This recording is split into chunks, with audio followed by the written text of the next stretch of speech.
Hello guys, Fizz here once again. Hope everyone's doing well. First off, I'd just like to say sorry for kind of like the lack of videos the past week. I got pretty sick like about a week and a half ago, and it took me out for a little bit, and then I got kind of behind on the stuff I wanted to do. I still have a bunch of like build diaries that I didn't do, even though a lot of my builds were kind of like 1 to 2 to 3 day play sessions, and then I kind of moved on to something else. It doesn't really like warrant a whole like diary series. I don't really know if I want to even make videos for them, or if I would do like one little mini video and then that would be it. Stuff like that I've kind of in the past I've never made videos for them when I do stuff like that, but I don't know if you guys want like short little videos. I can try to do some that just kind of like showcase like the idea behind the build, how it works, even though I haven't like really pushed it as far as the POB kind of calls for. Anyway, this video is the announcement video for the Merry Fizmas Private League Sanctum edition. So I'm gonna go into the rules, the ban list, how to apply, you know, how to play, all sorts of stuff like that. This is what you're looking at here is my Discord. So I want to get this out of the way at the very beginning of the video.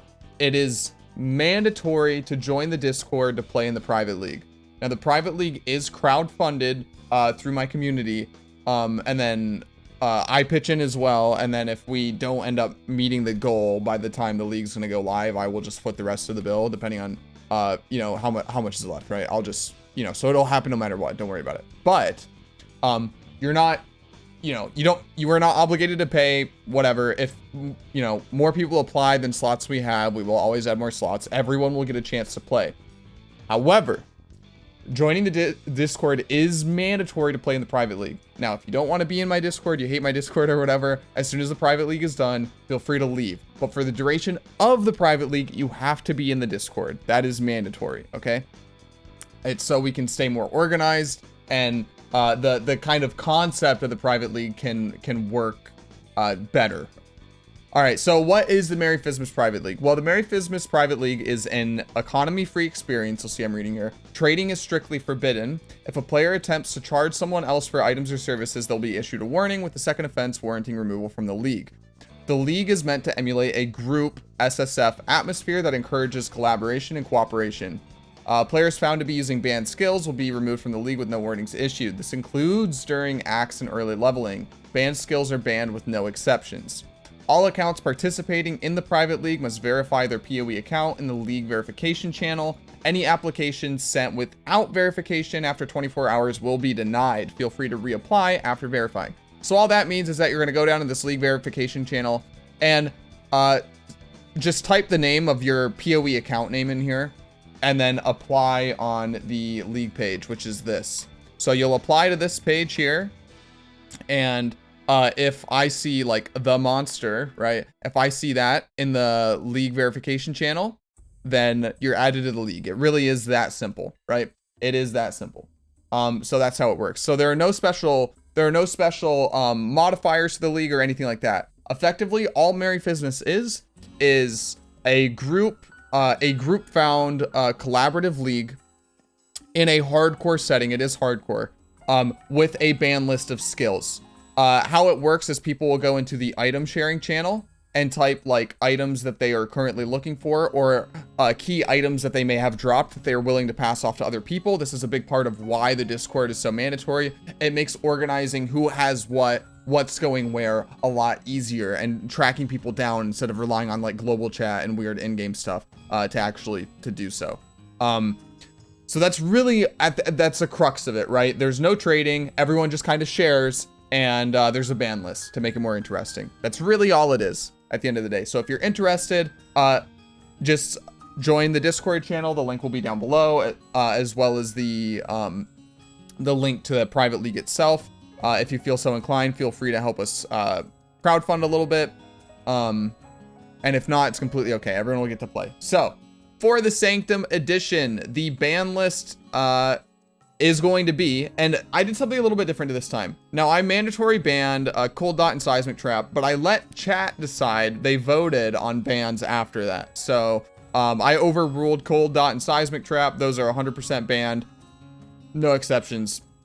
Everything else chat actually decided on the day that I was making the rule set. So it's a little bit different, maybe not something that I personally would super agree with. However, they They decided what they decided. And I guess one extra little forward is that the ban list isn't necessarily just taking out the strongest stuff. That's not the kind of idea behind the ban list. The ban list is just supposed to make the meta for the private league itself a little bit more diverse and interesting.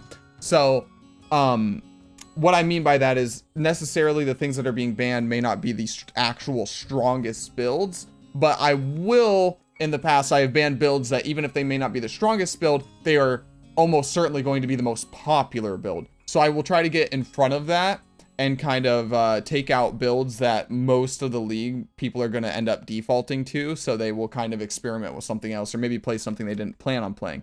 Now, with that being said, I normally try to leave in 1, 2, 3 pretty strong builds. It's not supposed to be a suffering gauntlet or anything like that. I try to leave in like some really good options for people who are like new to hardcore or uncomfortable in a hardcore setting. So they kind of have something more comfortable and stronger to kind of carry them through the game and make it a little bit easier to progress, right? So with that said, the ban list for this time around is Explosive Arrow, all variants. Now remember, this is no exceptions, including leveling. This means no utility, no nothing. Now there's one part of that here that may screw over some other builds, but it's just how we do the rule set, okay? Explosive Arrow, all variants. This includes self-cast, yes. Cold Dot, Vortex, Creeping Frost, and Cold Snap. Now, this is what I was talking about. Builds that like to use Vortex with Bone Chill to get extra damage, you cannot do that. I'm sorry, that shouldn't really mess up like 99.9% of builds. However, if you were planning to do that, sorry, it is banned. Vortex cannot be used on your character. Seismic Trap and Exsanguinate Trap, all variants, and new to the list, Bone Shatter, all variants. So this was very, very close, and there were a lot of people in my Discord that were pretty disappointed about this ban. However, this was chat's vote, and if more people were in the stream at the time, they would have done it. So it actually came down to a tie. It was a literal 50-50, and then we used a coin flip simulator, and it landed on the ban. So, yeah, Bone Shatter is banned. And this is one of those examples where it may not be like the strongest skill, like it's Bone Shatter, right? Even though Ben has done some crazy stuff on it recently, Bone Shatter is still Bone Shatter at the end of the day. It is pretty OP when it comes to mapping, but you're pretty limited in that sense. It takes a lot of scaling, a lot of gear and stuff to be able to do like super end game stuff. But it is historically been one of the most popular builds in Merry Fizmas leagues. So I think it's okay to have it banned, even if it isn't the strongest thing. Like I said, it generally, if there's a build that like a bunch of people in the league are running and it just kind of feels like everyone's playing the same skill, it'll be banned in the next one just to switch stuff up. So with that being noted, that means that this time RF, Righteous Fire, which has historically been on the ban list for the past 2 leagues, I think, is being taken off with the nerfs to Inquisitor, and Jug being kind of the meta way to play it now. Now, with this being the ban list, it's a pretty small ban list this time around, to be honest. Recommended builds. All right, so normally I split this up between hybrid builds and pure mapping builds, depending on if you really want to juice or if you really want to be able to do some endgame content without needing like crazy investment like mappers can, boss, but the hybrid builds are more suited for it. This time I just split it up into a bunch of different archetypes. I wanted to really give people a decent pool of stuff to choose from. Now, these are not the only builds you can play. These are not necessarily all the best builds. These are just some recommendations I have based on a short little brainstorm session of maybe things to give people a few ideas of stuff that is still pretty strong that you can play if you want to. And if you want to play your own thing, then play your own thing. It doesn't really matter. So recommended builds, pet builds, SRS, the fire variant for Guardian and Necro. Now you can say like, what about Poison, blah, blah, blah. You guys got to remember, it's kind of a small private league. And this is league start recommendations. I don't really recommend you league start on Poison, especially if you're not comfortable solo farming Chiula Breachstones and stuff like that day 1 or 2 in hardcore. So these are only going to be like league start recommendations, right? Next up is Summon Reaper, Occultist, or Jug. So I made an Occultist Summon Reaper build this league, and I think it was very good. It was very successful for me. It was one of my favorite builds of the league, actually. So if you don't want to play SRS, you want to play a minion build, actually I recommend Summon Reaper Occultist. Now you can play as Jug, but Jug is going to be pretty painful without Asinoffs. Now here's the thing. A lot of people in my chat have been saying they think the weighting for Asinauths has been changed this league, which they change the weightings on, you know, drop rates and stuff all the time. I dropped an Asinauths this league. It's only the second pair I've dropped ever. But a lot of people in my chat have been dropping Asinauths too, and they're saying it feels way more common. So this is the only reason I have Jug here, because I don't think you would want to play Jug without Asinauths. It will feel terrible. So if you do decide to go the Jug variant, you're going to be relying on someone else to pass you an Asinauths, which with like 100 or so plus people in the league shouldn't be too hard, but you will be pain champing for probably the first 1 to 2 days, maybe 3 if you're really unlucky. Just be aware of that. The Occultist version though, is completely fine. I absolutely loved playing it. Very fun. You can check out my YouTube channel for a build diary. Did not get to fully min-max that build, but I was doing Zizaran build week for the past month and a half where I just played like a new build every other day. This is definitely one of my favorite builds that I've done this league though, and I may actually revisit it at some point. Now moving on to dot builds, there's RF, Fire Trap, Jug. I know a decent amount of people will be playing this. RF is, this is kind of one that I wanted to sneak back in. This build doesn't really excel at anything, but this build is going to be very durable. It's going to be very comfy to play. It's going to be very smooth, and it's really easy to get going. So this is going to be a build that's going to be really easy for a lot of people who are like new to hardcore, or again, uncomfortable in a hardcore setting, can play this and find some success. It's not the best at mapping. It's not the best at bossing. It's not the best at any of that, but it does all of it relatively comfortably. And you can, with RF, you know, and Fire Trap, you can scale it quite hard. So this is definitely a top contender for, I think a lot of people are going to be playing this build. Which is also good if you want, you know, hand-me-down gear and stuff like that. Toxic Rain, Caustic Arrow, Pathfinder. Now, this is one that I really disagree with. I think this absolutely should have been banned, but chat decided otherwise, so here it is. This is definitely one of the strongest builds on this list that is being included. I actually played this this league as well. I did the Caustic Arrow version that just uses Toxic Rain on a Mirage Archer to stack Withers. But you can go pure Toxic Rain as well. The build's very strong. It's very comfy due to being a Pathfinder. You know, you get tons of quality of life, basically permanent flask uptime. It's very comfortable to play. Definitely recommend this if you want a stronger league starter and you like bow skills and or damage over time skills.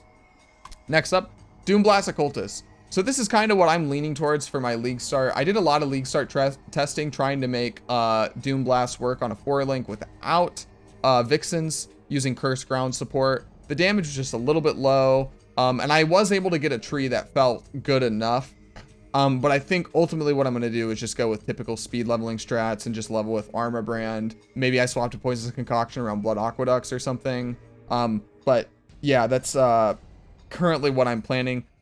This is my planned league start, but I'm not super sold on it after testing it a decent amount. This is one of those builds that it'll just map fast and nothing else, but I've kind of come to the conclusion after testing it a decent amount that it's kind of just Bane with extra steps. Granted, it is quite strong in terms of like just clear speed and the way that it kind of functions with the overlaps on the AoE, but it feels like Bane with extra steps. Also add that like typically I'm one of, if not the only person that does a lot of bossing in the league, feeding people void stones and stuff like that, and this build is not the best at bossing, and I'll add on top of that that the way that you have to target enemies with it is a little bit clunky. You can't name lock. You kind of have to aim behind the target to consistently get your overlaps. So I'm 50-50 on this. Though if I end up starting this and you are potentially interested in this, roll it and you can get my hand-me-down gear. Of course, who knows how many other people are going to be playing it, but it's on the list. Definitely don't think this is like super OP or anything. It's got one good niche that it's good at, and the rest it takes a lot of scaling to be good in. Moving on from there, Poison, Bladefall, Blade Blast Occultist. So this is actually going to be really similar to Doomblast Occultist, except this one is actually more suited towards bossing and having a lot higher single target, and it will sacrifice a little bit in the clear speed department, though maybe not necessarily.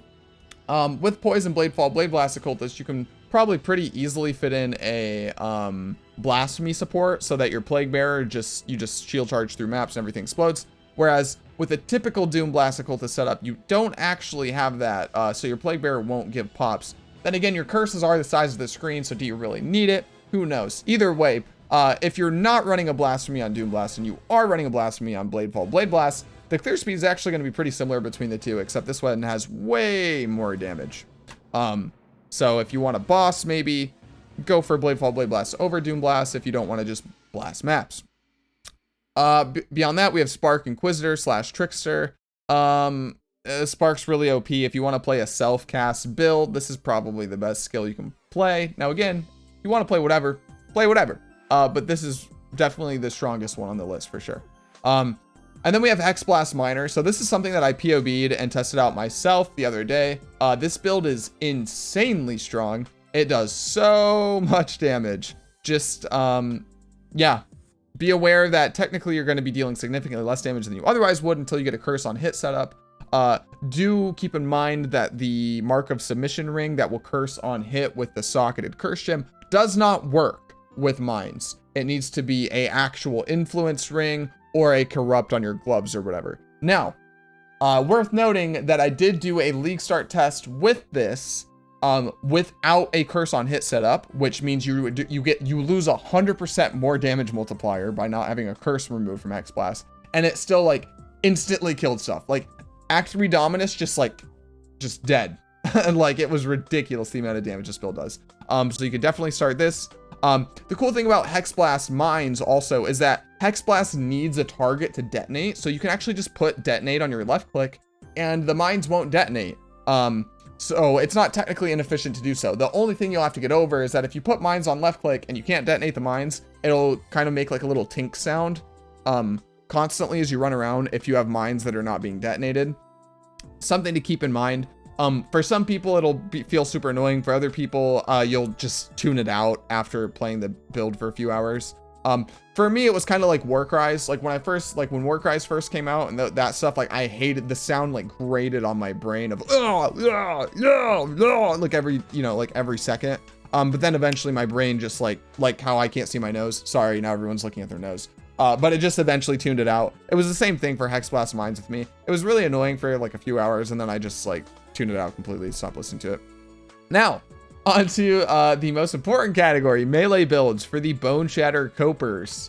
So this one is kind of organized in order of strength, in my opinion. So I have the Rage Vortex Zerker up at the top. Now this requires a very good pilot. It is very hard to play and live. This build is very strong. It does a ton of damage on a shoestring budget. However, this build, I cannot iterate this enough. This build is the closest you can get to a glass cannon that is still hardcore viable. This build will fall over if you mess up. So you need to be very on top of like your micro play. Positioning needs to be really good. Your preparation needs to be really good. You just got to be very aware. Because if you mess up, you will get clapped on this build. Just be aware of that. Now, next up is my build from last league, Sunder Rage Vortex Zerker. You can check my YouTube channel for the build. I did a build diary on it. Now, this build got massively buffed in a bunch of different ways. Right, a ruin build, so all the ground degen getting nerfed and or removed from the game was a massive buff to this build's survivability. The curse buffs were huge for this build because this build already used vulnerability over Poacher's Mark and stuff like that. So this build got more damage, more survivability, all sorts of stuff, and it felt like a blast last league. I cleared all content with it. Super fun build. Definitely recommend it. So it's a non-Warcry build, by the way. It uses Sunder like old Sunder. It just stacks the reduced wave delay or whatever to get like instant Sunder waves for clear and damage, and then it's like a 65-35 split or something for damage with the Rage Vortex on single target. It works just like Rage Vortex does, where you'll pop an Intimidating Cry with Call to Arms, so it's instant, and then throw out the Rage Vortex and then just Sunder while the Rage Vortex is going. Very similar to Rage Vortex Zerker, just instead of using Blade Storm and only relying on Blade Storm to kind of generate, to buff your Rage Vortex and generate Rage, the damage split is a little bit put more towards Sunder instead, and the clear is a lot more comfortable in my opinion. Now, Earth Shatter Zerker, if you want to slam on League Start, this is going to be your best bet. Now, I do have that slam POB with the Jug that is playable, but it has required unique, so I don't recommend League Starting that. Just Earth Shatter Zerker. I do have content for this on my YouTube, but it's a little outdated at this point. But it's not that different. It's a typical slam tree. You go with Rite of Ruin, Carnage, and you just steal. You stack a bunch of more multipliers to make up for Seismic Cry getting deleted from the game. Anyway, we have Shockwave Cyclone Slayer / Jug. I don't know if I would really play this on Jug since this build already doesn't deal damage. But if you really want to play Shockwave or you really want to play Cyclone, this is going to be your best bet. And then we have Smite Champ / Zerker. This is pretty hard to scale. It should map really well, but it's hard to scale the damage in my experience. So it's at the very bottom of the list. You're probably going to want to be a knowledgeable player if you decide to league start this, because it is, again, it's hard to scale the damage. Now, I believe that's everything. So I'm going to reiterate this one more time. This is very important. Everyone participating in the private league must verify themselves in the league verification channel by listing their PoE account name, after which your Discord name will be changed to include the name for the duration of the private league to make gear sharing and player tracking easier and more organized. If you do not verify your PoE account name in the channel, your invite will not be accepted. And then here is the link to the actual private league. And that's everything, guys. So the start date for the private league is this Friday, the 27th. I wanted to get this video out like 3 or 4 days ago, so I'm sorry I'm a little bit late. But hopefully, you know, there's still enough time. Everybody can get in. My personal plans, honestly, it's a little bit awkward timing. I'm going to be tweaking the private league for the first week or so. After that, I'm going to be taking a few days of a break to tweak the Dark and Darker playtest, because I've really been looking forward to that. Absolutely love Dark and Darker. And then once that's done, I'm going to be going back to the private league. That's currently my plans. Like I said, leaning towards starting Doom Blast Occultist. And then as soon as this video goes up, I'm actually going to be streaming over on Twitch. A bunch of people in my channel or in my Discord were asking for a Ancestral War Chief build. So I threw together a POB for them, and I'm going to run that to maps real quick and see how that feels in an actual league start scenario, just testing it out to see if my POB was any good. So if you want to stop by and talk about the private league, see the build, or you have, you know, questions about whatever, feel free. You just want to hang out, also feel free to stop by. Anyway, that's going to be everything. Again, start date is on the 27th at the normal league start times. For me, it's 10 a.m., but I live in Hawaii, so no one shares my time zone. So whatever that time is for you, you know, prepare if you want to play. And it does have the, just like normal PoE league starts, it will have the timer and stuff on when it actually starts. So yeah, hopefully you guys are looking forward to it. Hopefully everybody's excited. Just again, remember, if you forget anything here, this is in the info tab at the top of the Discord, the Merry Fizmas rules section. And the channel you go to verify your account is in the league verification channel. So just keep this in mind. This is what you need to know. With that out of the way, I think that's everything. I'll see you guys in the next one. Hope everybody has a good Merry Fizmas. And yeah, that's it. Peace.